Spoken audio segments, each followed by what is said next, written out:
Hi friends, welcome to sands healthy risk. ഇന്ന് ഞാൻ ഓണസദ്യയിൽ വിളമ്പാനുള്ള ഒരു പച്ചടിയായിട്ടാണ് വന്നിരിക്കുന്നത്. അതാണ് വാഴപ്പിണ്ടി പച്ചടി.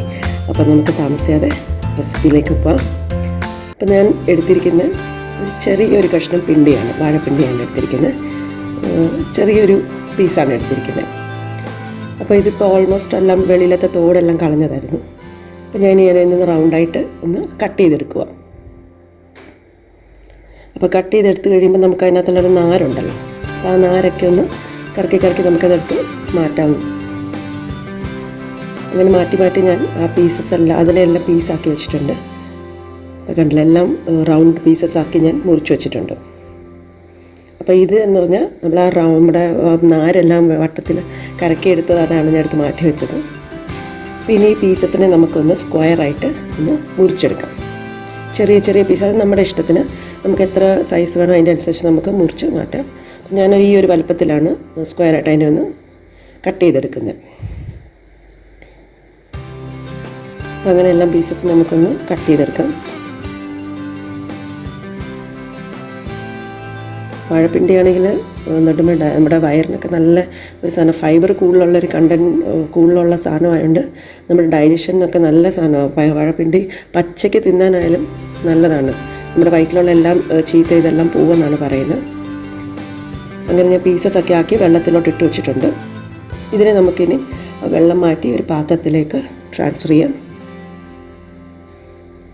അപ്പം ഞാൻ വെള്ളമെല്ലാം ഒന്ന് പിഴിഞ്ഞ് കളഞ്ഞാണ് പാത്രത്തിലോട്ട് മാറ്റുന്നത്. ഇനി പാത്രത്തിലോട്ട് മാറ്റിയതിന് ശേഷം ഇതിനകത്തോട്ട് കുറച്ച് ഉപ്പ്, ഞാനിപ്പോൾ 2 ടീസ്പൂൺ ഉപ്പ് ഇട്ടാണ് വെക്കുന്നത്. ഇതിനെ നല്ലോണം ഒന്ന് ഇളക്കി നമുക്ക് അതിനെ ഒരു 5 മിനിറ്റത്തേക്ക് മാറ്റി വെക്കാം.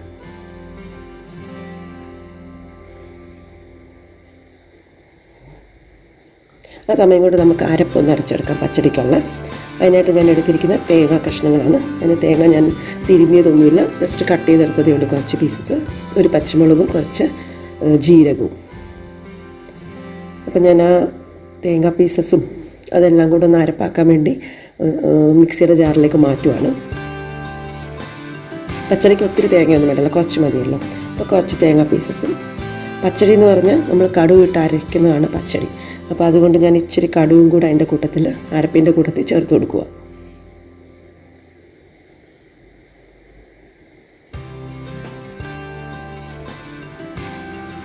അങ്ങനെ ഞാൻ അരച്ച് എടുത്തിട്ടുണ്ട് അരപ്പ്. അപ്പം നല്ല ഏകദേശം ഈ ഒരു പരുവം ആയിരിക്കണം നമ്മുടെ പച്ചടിക്കുള്ള അരപ്പ്. അപ്പം ഞാൻ ഈ ഉപ്പിലിട്ട് വെച്ചിരുന്ന ആ പീസസ്, കട്ട് ചെയ്ത് വെച്ചിരുന്ന നമ്മുടെ വാഴപ്പിണ്ടിയുടെ പീസസ് എല്ലാം കൂടെ ഉപ്പ് കളഞ്ഞ് പിഴിഞ്ഞ് ഞാൻ ഒരു പാത്രത്തിലോട്ട് മാറ്റുവാണ്. അപ്പോൾ ഇവിടെ ഞാൻ പിണ്ടി കുക്ക് ചെയ്യാനൊന്നും പോകുന്നില്ല. ജസ്റ്റ് വളരെ എളുപ്പത്തിൽ നമുക്ക് ചെയ്യാൻ പറ്റുന്ന ഒരു പച്ചടിയാണ്, വളരെ ഹെൽത്തിയും കൂടിയാണ്. അപ്പോൾ ഈ ഓണക്കാലത്ത് ഈ ഒരു പച്ചടി ഉണ്ടാക്കി തന്നെ നമുക്ക്. അങ്ങനെ ആ അരപ്പ് ഞാൻ ആ പിണ്ടിയിലേക്ക് മാറ്റി ഒഴിച്ചിട്ട് കൊടുത്തിട്ടുണ്ട്. അപ്പോൾ നമുക്ക് എത്ര വെള്ളം വേണോ അതിൻ്റെ അനുസരിച്ച് നമുക്ക് വെള്ളം കൂടെ ആഡ് ചെയ്ത് കൊടുക്കാം. ഇത് എത്ര ലൂസായിട്ട് വേണമെങ്കിൽ. അപ്പോൾ ഞാൻ ആ അരപ്പെല്ലാം കൂടെ ആ പിണ്ടിയിലോട്ടൊന്ന് ഇതാക്കുക. നമ്മൾ പിണ്ടിയിൽ ഓൾറെഡി ഉപ്പിട്ട് ഇളക്കി വെച്ചിരുന്ന ഉണ്ട്. നമുക്ക് ഉപ്പൊന്ന് നോക്കണം. ഉപ്പ് കുറവാണെങ്കിൽ നമുക്ക് ഉപ്പും കൂടെ ആഡ് ചെയ്ത് കൊടുക്കാം. അപ്പം ഞാൻ അരപ്പെല്ലാം കൂടെ അതിനകത്തൊട്ടൊന്ന് ഇളക്കി വെച്ചിട്ടുണ്ട്. ഇപ്പോൾ ഇച്ചിരി വെള്ളത്തിന് കുറവുണ്ടായിരുന്നു. അപ്പോൾ ഇത് ഇച്ചിരി കൂടെ വെള്ളം കൂടെ ഒഴിച്ചൊന്ന് ഇളക്കി വെക്കാം.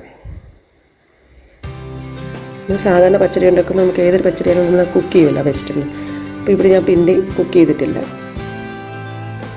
അപ്പം അതിൻ്റെ പരുവമൊക്കെ ഏകദേശം ഒന്ന് കറക്റ്റായിട്ടുണ്ട്. ഇനി നമുക്ക് ചെയ്യേണ്ട, അടുപ്പയിലോട്ട് ഇത് വെക്കുക. ആ തേങ്ങ നമ്മൾ അരപ്പൊഴിച്ചല്ലോ, അപ്പോൾ തേങ്ങ അരപ്പൊന്ന് ജസ്റ്റ് ഒന്ന് ചൂടാവണമല്ലോ. അപ്പം അത് ജസ്റ്റ് ഒന്ന് ചൂടാവാൻ വേണ്ടി മാത്രമാണ് ഞാൻ അടുപ്പയിലോട്ട് വെച്ച് കൊടുത്തിരിക്കുന്നത്. ചൂടൊന്ന് അരപ്പൊന്ന് ജസ്റ്റ് ചെറുതായിട്ടൊന്ന് ഒത്തിരി തിളച്ച് വരല്ലേ, അപ്പോൾ പിന്നെ അതങ്ങ് വെള്ളമായി പോകും. അപ്പോൾ ജസ്റ്റ് തിളച്ച് വരുമ്പോഴത്തേന് നമുക്കതങ്ങ് ഓഫ് ചെയ്യാം. അപ്പോൾ ഇപ്പോൾ അരപ്പൊക്കെ ജസ്റ്റ് ചെറുതായിട്ട് തിളച്ച് വരുന്നുണ്ട്. അത് ശ്രദ്ധിച്ച് നോക്കി നിന്നാലേ നമുക്ക് അത് തിളച്ച് വരുമ്പോഴത്തേന് ഓഫ് ചെയ്യാൻ പറ്റുള്ളൂ. ഇതൊക്കെ സൈഡിൽ കൂടെ ഒക്കെ തിളച്ച് വരുന്നുണ്ട്. അപ്പോൾ ഈ ഒരു സമയത്ത് നമുക്കതങ്ങ് തീ അങ്ങ് ഓഫ് ചെയ്യാം. ഇപ്പോൾ ഞാൻ ഓഫ് ചെയ്തിട്ടുണ്ട്. എന്നിട്ട് നല്ലോണം ഇതൊന്ന് ഇളക്കി കൊടുക്കുക. ഇനി ഒരു പാൻ എടുത്ത് അടുപ്പയിലോട്ട് വെച്ചിട്ട് നമുക്കിതിൽ നിന്ന് കടുക് പൊട്ടിച്ചെടുക്കണം. എണ്ണ ഒഴിച്ച് കൊടുത്തു. വെളിച്ചെണ്ണയാണ് യൂസ് ചെയ്തത്. വെളിച്ചെണ്ണ ഒരു ടേബിൾ സ്പൂൺ വെളിച്ചെണ്ണ ഒഴിച്ച് നമുക്ക് അതിനകത്തൊരു കടുക് പൊട്ടിക്കണം. കടുക് പൊട്ടിച്ച് കുറച്ച് വറ്റൽമുളക്, ഞാൻ ഒരു വറ്റൽമുളകേ എടുത്തിട്ടുള്ളൂ, പിന്നെ ചെറുതായിട്ടൊന്ന് മുറിച്ച് അങ്ങോട്ട് ആഡ് ചെയ്ത് കൊടുക്കുന്നുണ്ട്. അപ്പം ഒരു വറ്റൽമുളക് അതും കൂടെ എൻ്റെ കൂട്ടത്തിലിട്ട് തീ ഓഫ് ചെയ്തിട്ടാണ് ഞാൻ കരിവേപ്പില അതൊരു ആഡ് ചെയ്ത് കൊടുക്കുന്നത്. കാരണം ഓൾമോസ്റ്റ് ചെറിയൊരു പാനാണല്ലോ. അപ്പോൾ കരിവേപ്പിലയും കൂടെ അത് ആയിട്ടുണ്ട്. ഇനി നമുക്കതിനെ ഒന്ന് നമ്മുടെ ആ പച്ചടിയിലേക്കൊന്ന് ഇട്ട് കൊടുക്കാം. എന്നിട്ട് നല്ലോണം ഒന്ന് ഇളക്കി കൊടുക്കണം. ഇനിയാണ് നമ്മുടെ ഫൈനൽ സ്റ്റേജ്, നമ്മൾ തൈര്. ഞാനിപ്പോൾ തൈര് ഇപ്പോഴാണ് ആഡ് ചെയ്ത് കൊടുക്കുന്നത്. അരപ്പൊന്ന് ചെറുതായിട്ടൊന്ന് തണുത്ത് വന്ന് കഴിയുമ്പോഴാണ് തൈരൊന്ന് ആഡ് ചെയ്ത് കൊടുക്കുന്നത്. അപ്പോൾ തൈരൊന്ന് ആഡ് ചെയ്ത് ഞാനിപ്പോൾ 2 ടീസ്പൂൺ തൈര് മാത്രമേ ഇപ്പോൾ ഇട്ടുള്ളൂ. എന്നിട്ട് അതിന് നല്ലോണം ഒന്ന് പച്ചടിയുടെ കൂടെ ഒന്ന് യോജിപ്പിച്ച് കൊടുക്കാം.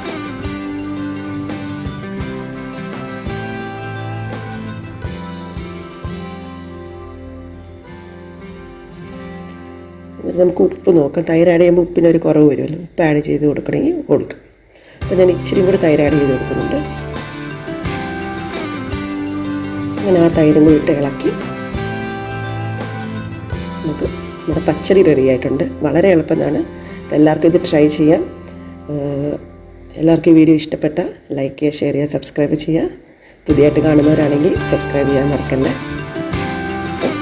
പച്ചടി, ഓണത്തിനുള്ള സദ്യയുടെ പച്ചടി റെഡി ആയിട്ടുണ്ട്. അപ്പം അടുത്ത വീഡിയോ ആയിട്ട് കാണുന്നവരെ എല്ലാവർക്കും താങ്ക് യു. ഹാപ്പി ഓണം.